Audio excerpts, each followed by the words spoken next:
J'aimerais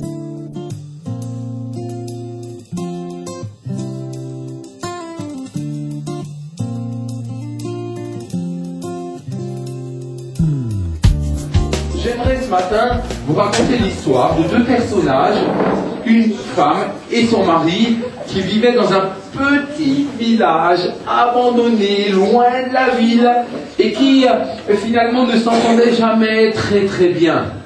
Et un jour, la femme a découvert Jésus. Elle l'a rencontré.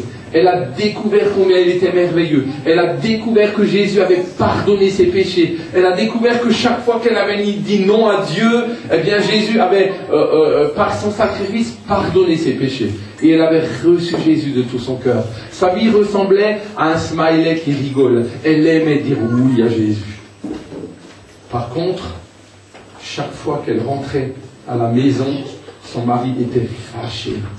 Fâchée de ce qu'elle avait rencontré Jésus, fâchée de ce qu'elle avait, avec le peu d'argent qu'elle avait, réussi à suffisamment économiser son argent pour s'acheter une belle Bible. Et chaque fois qu'elle lisait sa Bible à la maison pour savoir ce que Dieu lui disait, comment Dieu lui parlait, cet homme était fâché contre elle. Ce couple avait dans son jardin un puits que le mari venait de construire. Un puits dans lequel se trouvait, parce que la région dans laquelle ils habitaient était très froide, un puits dont l'eau qui était au fond était glaciale. Un soir, la femme qui aimait aller au moins une fois par semaine aux réunions de l'église de la ville la plus proche, et qui devait pour cela marcher des kilomètres et des kilomètres, cette femme-là, un soir, eh bien, voulait se rendre à cette réunion avec sa Bible. Mais le mari qui souvent buvait, et quand il buvait, il était méchant. Et ce soir-là, il avait bu plus que d'habitude. Le mari était fâché contre sa femme. Il était en colère.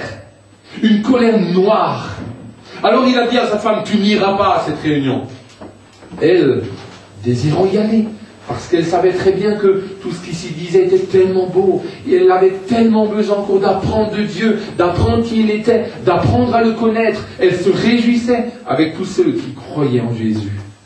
Mais lui, alors qu'il avait bu, et beaucoup bu, est devenu méchant. Alors il a pris sa Bible, et il a commencé à la déchirer, à l'arracher, et à jeter les pages de sa Bible. Il a commencé à déchirer toutes les pages du Nouveau Testament, de l'Ancien Testament, et il a jeté les pages parce qu'il ne voulait pas qu'elle aille à la réunion.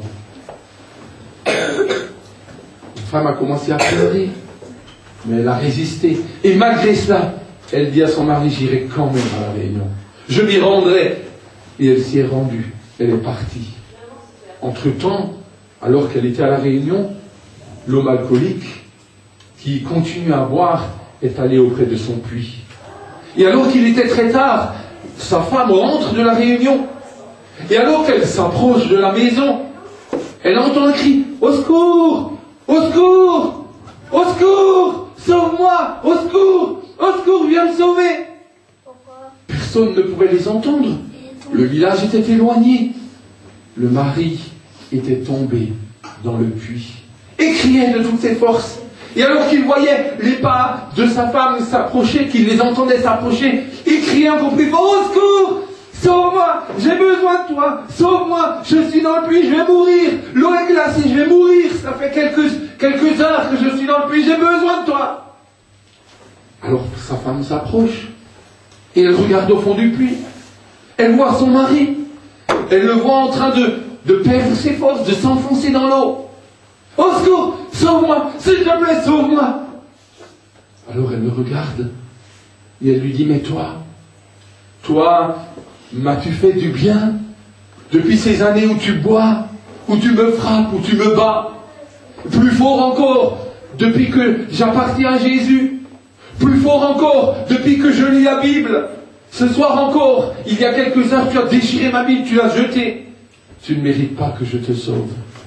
S'il te plaît, sauve-moi de ce puits, j'ai besoin de toi, s'il te plaît, sauve-moi, j'ai besoin de toi. Alors elle me regarde encore un instant, Et elle hésite. Elle hésite. Mais si je le laisse dans le puits, il va mourir. Mais personne ne le verra. Enfin, je serai tranquille. Je pourrai aller à mes réunions. Je pourrai lire ma Bible. Je pourrai prier tranquillement. Plus de mari qui boit. Plus de mari qui me bat. Et puis d'un coup, une question dans son cœur. Que ferait Jésus à la place? Que ferait Jésus pour ce mari méchant, pour cet homme méchant? Le laisserait-il mourir dans son puits? Ou viendrait-il, malgré la méchanceté de cet homme, le retirer de cette eau glaciale? Et alors que cette femme se pose la question, lui vint une réponse aussi claire que la question elle-même. Sauve-le, cherche-le, retire-le de ce puits. Et c'est ce que fit cette femme. Oui, elle hésita encore un instant, pensant que sa vie, si elle ne le faisait pas, serait tellement tranquille. Mais cette voix se faisait de plus en plus forte en elle. Sauve-le, pardonne-lui, comme je t'ai moi-même pardonné tes péchés.